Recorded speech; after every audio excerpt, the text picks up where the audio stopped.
शुक्रिया अज्ञान जी, आज आपने हमको समय दिया। बहुत बनता मेरा आपसे बात करने का, और आज हम ऐसे दौर में बात कर रहे हैं जब पूरे देश में एक बात ये सामने आ रही है कि महिला आरक्षण के नाम पर देश को ठगा गया, या वाकई में महिलाओं को आरक्षण देने की कोई गंभीर कोशिश सरकार कर रही थी। देखिए, सबसे पहली बड़ा अच्छा सवाल पूछा आपने, क्योंकि सबसे पहली चीज मैं बता दूं कि पार्लियामेंट की रिपोर्टिंग के, पार्लियामेंट, प्राइम मिनिस्टर हाउस, खासतौर पर अटल जी का जो पीरियड था प्राइम मिनिस्टरशिप का, ये मुद्दा एक ऐसा है कि तब मैं अपने पीस टू कैमराज में कहा करता था और एनडीटीवी स्टार न्यूज प्रोड्यूस किया करता था। ये लेट 90s की बात बता रहा हूं। अटल जी आप जानते हैं कि 3 बार प्रधानमंत्री बन के गिरे, तो तब से ये चल रहा है महिला आरक्षण का मुद्दा। ठीक है, जयललिता के एक नेता थम्बी दुराई ने तो इसको हाउस में, जो प्रपोज्ड बिल था, हाउस के भीतर जाकर उसको फाड़ दिया था। आप समझ रहे हैं?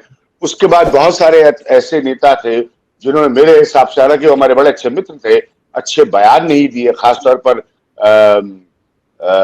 बॉब कट, महिलाओं को परकटी कहना, ये शरद यादव ने किया था हाउस में। इतने साल मैंने पार्लियामेंट कवर किए और लोगों को उस समय इतने करीब से देखा है, तो ये सबसे पुराना मसला है।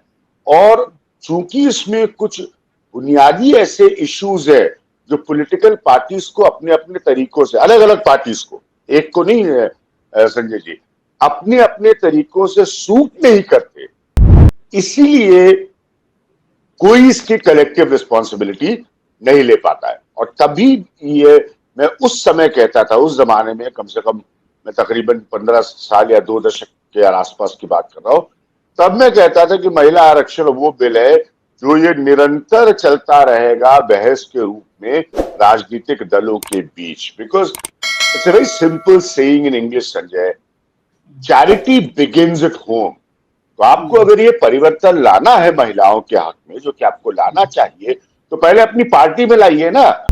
मैं तो खुल के बोलता हूं कि हिंदुस्तान की कोई पॉलिटिकल पार्टी साबित कर ले कि वो जाति के आधार पर टिकट नहीं देती। सब झूठ बोलते हैं कि हम टिकट जो है फलाने पे देते हैं और धमाके पे देते हैं और विकास की बात करते हैं, समाज की। अरे सिर्फ आप संजय शर्मा जी है, लखनऊ में बैठे हैं, बीजेपी का गढ़ है लखनऊ, अटल जी के समय से लेकर राजनाथ तक। बताइए, आप टिकट ला सकते हैं किसी के लिए बीजेपी से? अगर आपको चुनाव लड़ना और पंडित बाहुल्य क्षेत्र से आप ना लड़े, तो ये सब, यही इक्वेशंस क्लैश कर जाती है।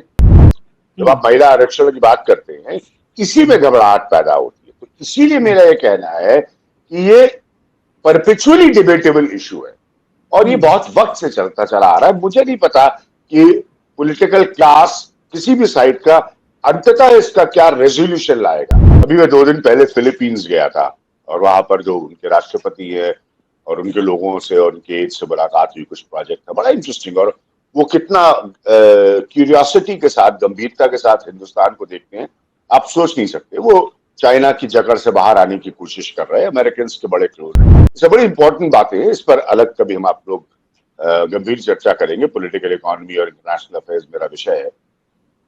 पॉइंट आपने बड़ा अच्छा सवाल पूछा, जब आपने क्यों किया, क्योंकि फिर वही बात है, आप इंडिया का जीडीपी का सबसे बड़ा इम्बैलेंस जो है, अभी नितिन गडकरी ने मुझसे एक प्रोग्राम में कहा और उन्होंने यहां तक कह दिया कि वो चाहते हैं, उनका सपना सारी ऑयल कंपनीज बंद हो जाए, क्योंकि 18 लाख करोड़ का आप ऑयल का इंपोर्ट करते हैं। तो जीडीपी के इम्बैलेंस का मूल कारण ही क्या है? कई सारे मूल उसके कारण है, उसमें से बड़ा एक कारण है आपका इंपोर्ट बिल। ठीक है, जो भी चीजें आप निर्यात करते हैं। अब इसको जोड़िए, ये दोनों अलग अलग नहीं है, यही मैं समझाने की कोशिश कर रहा हूं। अब आपने महिला आरक्षण बिल लाए क्योंकि आपको महिलाओं को वोट चाहिए, सीधी बात, और कोई इसमें लॉजिक नहीं है। इसके बाद आप क्या करेंगे? आप एलपीजी के गैस सिलेंडर के दामों को और कम करेंगे। ठीक है, यानी कि इंपोर्ट और सब्सिडी बिल जो है किसी न किसी फॉर्म में, और आप एक इन्फ्लेशनरी इकोनॉमी के ऊपर ला देंगे। क्यों ला देंगे? क्योंकि आपको वोट चाहिए। तो इस तरह की परिस्थिति में ये सारे निर्णय लिए जा रहे हैं, जबकि आप खुद ये सही बात कह रहे हैं कि रिजॉल्वेबल इश्यू जो है, मतलब कोई समाधान की तस्वीर 2029 में बनेगी, लेकिन आप अभी से ये लॉलीपॉप दे रहे हैं, इसलिए क्योंकि ये बिल वोट कैचिंग फॉर्म का एक लॉलीपॉप है, बाकी और कुछ नहीं है। बाकी आप इंडिया के जो बर्डन है, इकोनॉमिक बर्डन है, मैं इस बिल की बात नहीं कर रहा, उससे नहीं ऐड होगा, लेकिन बाकी जो आप महिलाओं को अपनी तरफ ले जाने की कोशिश में जो प्रयास करेंगे उससे वही बढ़ेगा। क्योंकि आप कभी ये क्लैरिफिकेशन तो देंगे नहीं कि आपने अगर एलपीजी पे और पैसे कम कर दिए तो वो पैसे कहां से आएंगे, ये क्लैरिफिकेशन तो होती नहीं है आपके पास। तो वो पैसे फिर आप ही और हम देंगे, और कौन देगा? कोई पड़ोसी मुल्क आके थोड़ा ना देगा। ये है पॉइंट। अज्ञान जी, क्या लगता है, नेताओं को लगता है कि जनता की मेमोरी इतनी शॉर्ट होती है कि वो कोई भी कहानी बताएंगे और जनता समझ के वोट कर देगी? जनता जागरूक नहीं है, उसको समझ में नहीं आएगा कि खेल क्या किया जा रहा है। बहुत अच्छा सवाल है संजय। मैं आपको बताता हूँ कहाँ गलती होती है। और बड़े बड़े प्रधानमंत्रियों से मैंने बात की और उनको बताया, और बड़े बड़े रणनीतिकार को मैंने करोड़ों रुपए पाके फेल होते हुए देखा है। जब डिस्कनेक्ट होता है ना, 2012-13 में कोई कांग्रेसी मानने को तैयार नहीं थे कि 40 सीट की पार्टी हो जाएगी। हुई ना, एक अन्ना आंदोलन हुआ, परसेप्शन क्रिएट हुआ कि ये करप्ट लोग हैं, हजारों करोड़ का घोटाला कर चुके, और आप बाहर हुए। तो हिंदुस्तान का इतिहास गवाह है, बड़े से बड़े तुर्रम खा बाहर हुए हैं। तो ये तो इतिहास गवाह है। मैं फैक्ट पे बात करने वाला आदमी, बहुत बैलेंस्ड आदमी हूं और कोई एजेंडा कैरी नहीं करता। तो बहुत आपका एक्यूरेट सवाल है।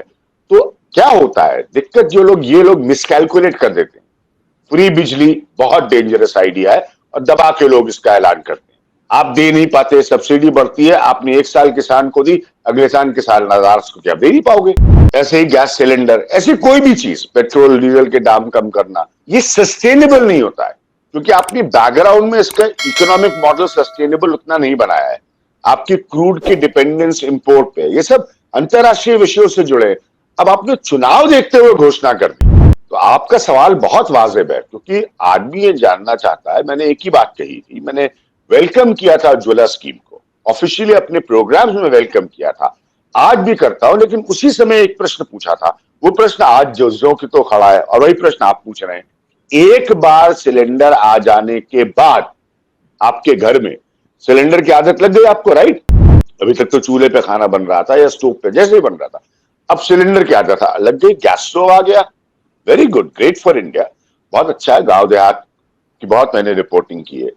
अब वो दूसरी बार भरेगा कैसे? सही बात, 100% सही। यही से तो समस्या शुरू होती है। तो एक बार तो आ गया, वन टाइम तो हो गया, अब वो दूसरी बार भरेगा कैसे? इसीलिए आपका सवाल बहुत वाजिब है। तो ऐसा नहीं है कि जनता भूल जाती है, क्योंकि जनता ने वो तकलीफ भी देखी कि दूसरी बार भरना बहुत तकलीफ। अब सिलेंडर जो है, किसी गृहिणी के किचन में अगर डेकोरेशन पीस बन के रह जाए, तो आप उस गृहिणी का दर्द सोचिए, और आप चतुराई में कैलकुलेट कर रहे हैं कि इस गृहिणी का वोट आपको मिलेगा। यही मिसकैलकुलेशन हो जाती है। आपको पता ही नहीं चलेगा कि उसका दर्द आपको कब मिल गया, जबकि आप उम्मीद कर रहे थे कि उसका वोट आपको कब मिलेगा।